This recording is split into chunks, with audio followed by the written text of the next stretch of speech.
श्री वाल्मीकि निर्मित आर्ष रामायण आदि काव्य के बालकांड में 32वां सर्ग।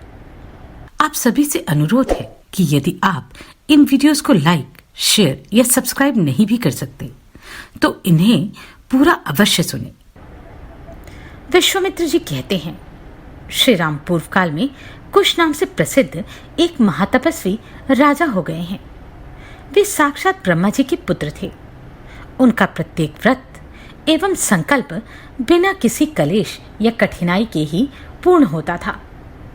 वे धर्म के ज्ञाता, सत्पुरुषों का आदर करने वाले और महान थे। उत्तम कुल में उत्पन्न विदर्भ देश की राजकुमारी उनकी पत्नी थी। उनके गर्भ से उन महात्मा नरेश ने 4 पुत्र उत्पन्न किए जो उन्हीं के समान थे।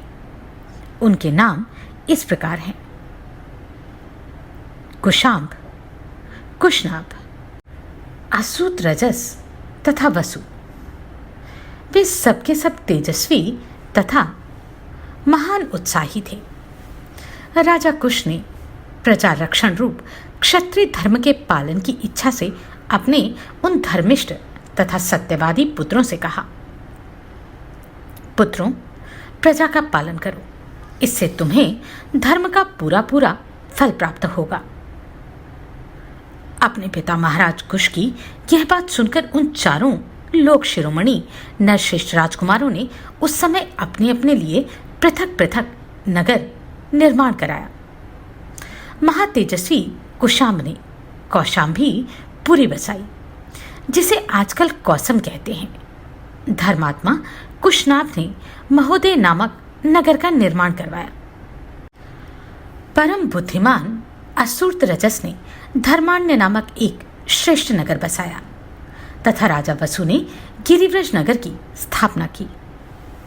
महात्मा वसु की वह गिरिव्रज नामक राजधानी वसुमती के नाम से प्रसिद्ध हुई।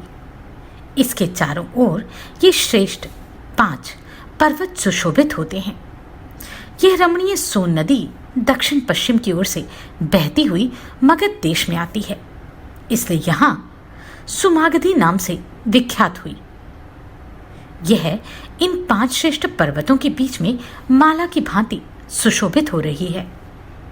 श्री राम इस प्रकार मागधी नाम से प्रसिद्ध हुई यह सोन नदी पूर्वोक्त महात्मा वसु से संबंध रखती है। रघुनंदन, यह दक्षिण पश्चिम से आकर पूर्वोक्त दिशा की ओर प्रवाहित हुई है। इसके दोनों तटों पर सुंदर क्षेत्र अर्थात उपजाऊ खेत हैं। अतः ये सदा रस्य मालाओं से अलंकृत हरी भरी खेती से सुशोभित रहती है।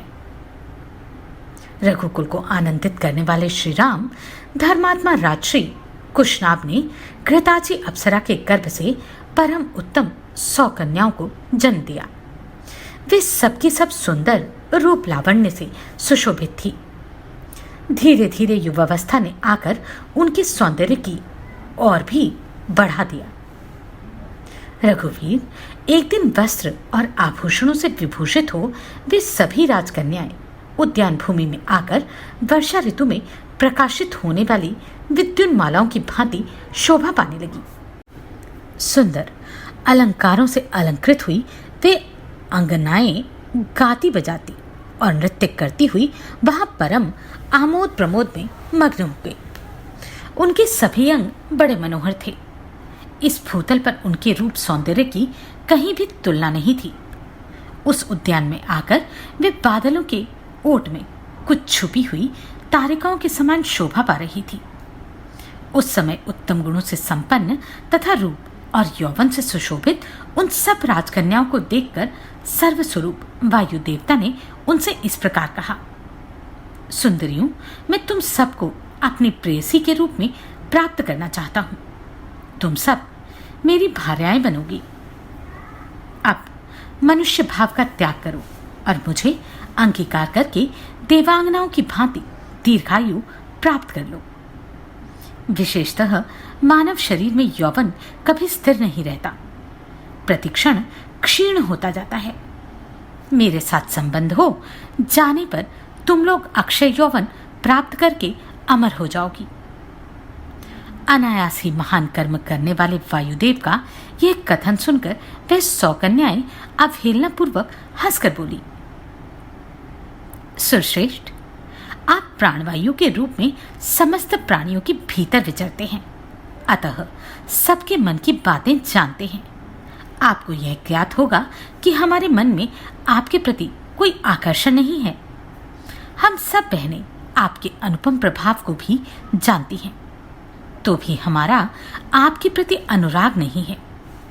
ऐसी दशा में यह अनुचित प्रस्ताव करके आप हमारा अपमान किस लिए कर रहे हैं? देव शिरोमणि, हम सब की सब राजश्री कुशनाभ की कन्याएं हैं।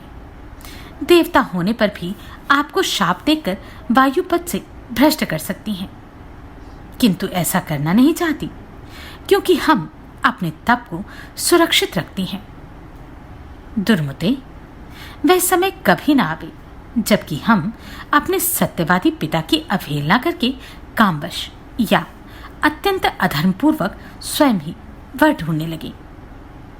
हम लोगों पर हमारे पिताजी का प्रभुत्व है। वे हमारे लिए सर्वश्रेष्ठ देवता हैं। पिताजी हमें जिसके हाथ में दे देंगे वही हमारा पति होगा। उनकी यह बात सुनकर वायुदेव अत्यंत कुपित हो उठे। उन ऐश्वर्यशाली प्रभु ने उनके भीतर प्रविष्ट हो सब अंगों को मोड़कर टेढ़ा कर दिया। शरीर मुड़ जाने के कारण वे कुबड़ी हो गईं। उनकी आकृति मुट्ठी बंधी हुई एक हाथ के बराबर हो गई। वे भय से व्याकुल हो उठी। वायुदेव के द्वारा कुबड़ी की हुई उन कन्याओं ने राजभवन में प्रवेश किया। प्रवेश करके वे लज्जित और उद्विग्न हो गईं। उनके नेत्रों से आंसू की धाराएं बहने लगी। अपनी परम सुंदरी प्यारी पुत्रियों को कुपिष्टता के कारण अत्यंत दयनीय दशा में पड़ी देखकर राजा कुशनाभ घबरा गए और इस प्रकार बोले, पुत्रियों, ये क्या हुआ? बताओ, कौन प्राणी धर्म की अवहेलना करता है? किसने तुम्हें कुबड़ी बना दिया जिससे तुम तड़प रही हो, किंतु कुछ बताती नहीं हो? यूं कहकर राजा ने लंबी सांस खींची और उनका उत्तर सुनने के लिए वे सावधान होकर बैठ गए। इस प्रकार श्री वाल्मीकि निर्मित आर्ष रामायण आदि काव्य के बालकांड में 32वां सर्ग पूरा हुआ।